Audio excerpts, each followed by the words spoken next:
Hello YouTube and welcome to another Palo Alto Firewall tutorial. So in this video I'm going to show you how to fix the warning message about the Palo Alto web UI not secure. So are you ready? Let's get started. So actually when you are trying to access the web UI of your Palo Alto Firewall, you get actually the same things as you see here on my Chrome browser. You get this non-secure message. So if you click on it, you can see that certificate details, that actually this certificate was generated by our Palo Alto Firewall, and it's a self-signed certificate, which means it's not actually trusted by our browser, Chrome or Firefox. So even if you go actually to Firefox, you will get actually the same message: warning, potential security risk ahead. Okay, simply because certificate is also not trusted on your firewall browser. Okay, so you have to go to advanced, then accept the risk and continue. Then you will get actually access to your web UI. So in this tutorial I will show you a simple way in order to get it trusted by your, for example here, Chrome browser. So it's a simple process, you just have to follow some steps. So first thing first, let me log on to my Palo Alto Firewall here. So here we go. Actually we have to generate a couple of certificates, actually just two certificates, and export them, then make our browser or a PC in this case trust them. Okay, so first thing first, let's go to the device section here for our Palo Alto Firewall here. Okay, very simple. Then you have to scroll till you find your certificate. So it's under certificate management, as you can see here. So under certificate management we have to click on the certificate here, and of course you can find here some couple of certificates if you have some, but normally you have only the default one. Okay, so as I told you, we have to actually generate some certificates. So let's first generate a root certificate here. So I'll click on this generate button and I will name it whatever I want. So certificate name, let's make it web UI, actually UI cert, but as I told you, that would be actually a root certificate. Okay, so we can leave it like that. For the common name, most of users use just the IP address of the firewall here, but of course once again you can make whatever you want. Okay,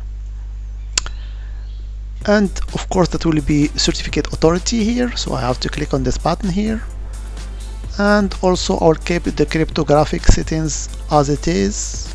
For the certificate attribute I can add, for example, just IP address, but you can add, for example, the country, the department, state, or all what you want.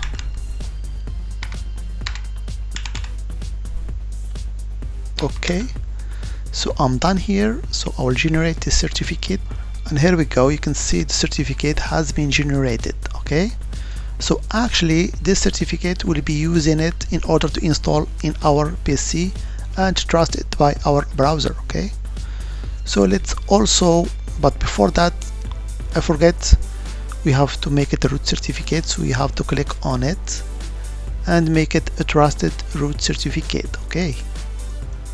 Okay, so we are done, and we can use another certificate, but this time it will be a child certificate. So let's generate it. So web GUI cert, for example here. Okay, for the common name I will use also an IP address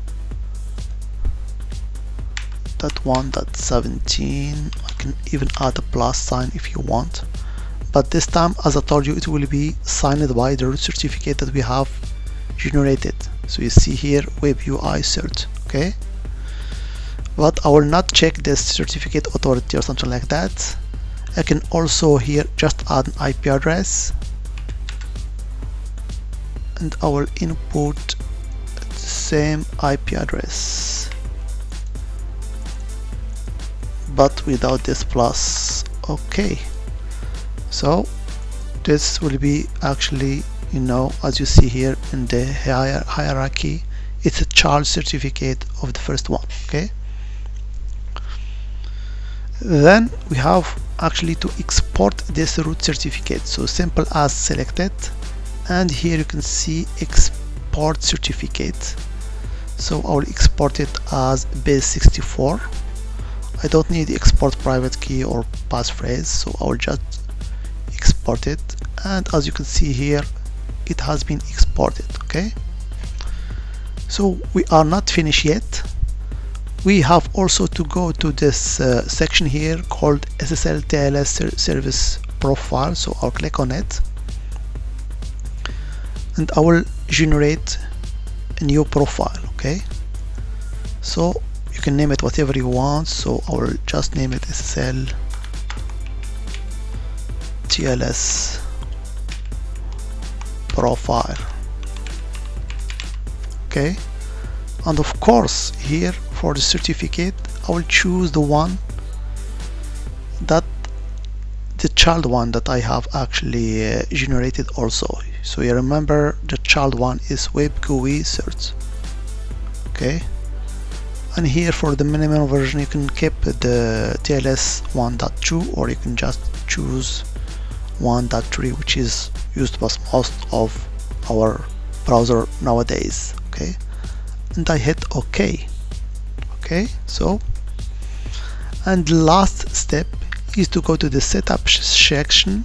Okay, you have to go to management, and under general settings we have actually to assign this SSL TLS service profile that we have just created.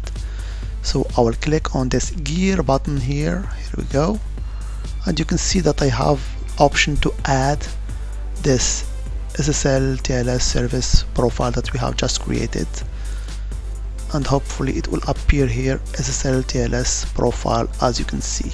So I will choose it and I will hit OK. So now everything is done, but as you know, on Palo Alto we configure now everything just on the candidate configuration. So we have to make it running config. So in order to do that, you have always not to forget to commit your changes. Okay, so let's commit our changes using this commit button. So I will commit that. Okay, and the final step is of course to install the root certificate that we have actually exported. So we have to install it on our machine in order to be trusted by the browser, so we'll get rid of the message. Okay,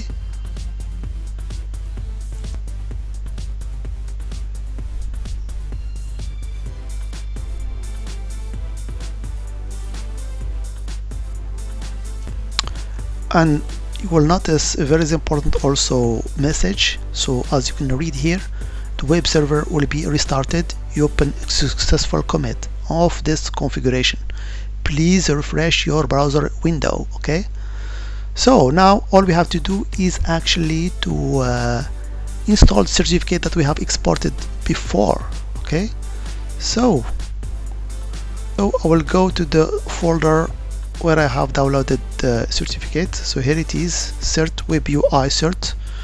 So in order to install it on Windows, it's pretty simple. All you have to do just to click on it, open it, and you will see that you can get actually this window here. Okay, so this is the window that you will get.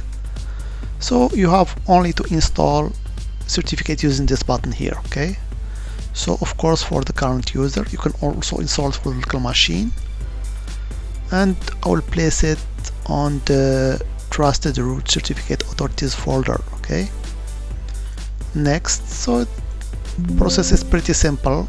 Do you want to install the certificate? I will just hit yes here, and you can see that the import was successful. So I will just hit OK and OK.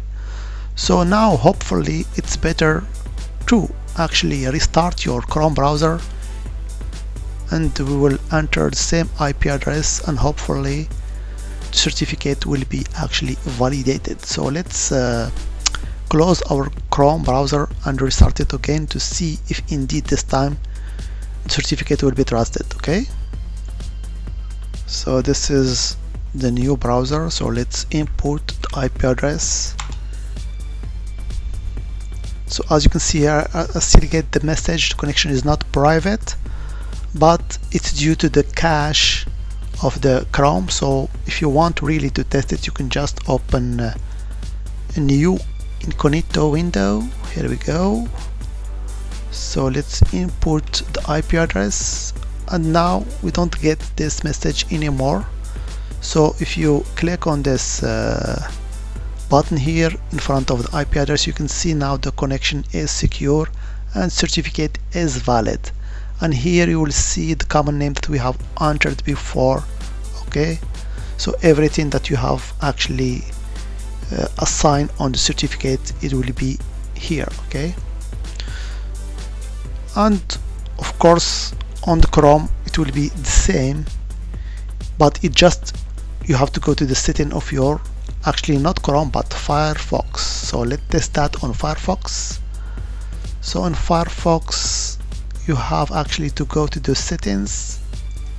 Okay, then you go to privacy and security. So in order to install certificates, it's a little bit not easy. So you can view your certificate here. I will go to authorities. I will just import the certificate that we have exported before. This is the root certificate. I will open it. I will trust this CA to identify websites. Okay, I will check this box here, and now certificate is installed on Firefox. So let me open once again Firefox and see if this time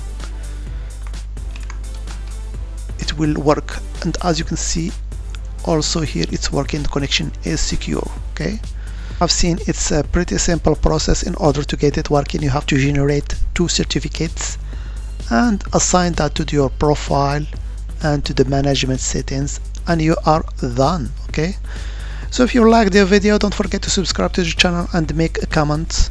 I will always respond to your comments, and hopefully that was very helpful for you. So as always, I hope it has been informative for you, and I'd like to thank you for viewing.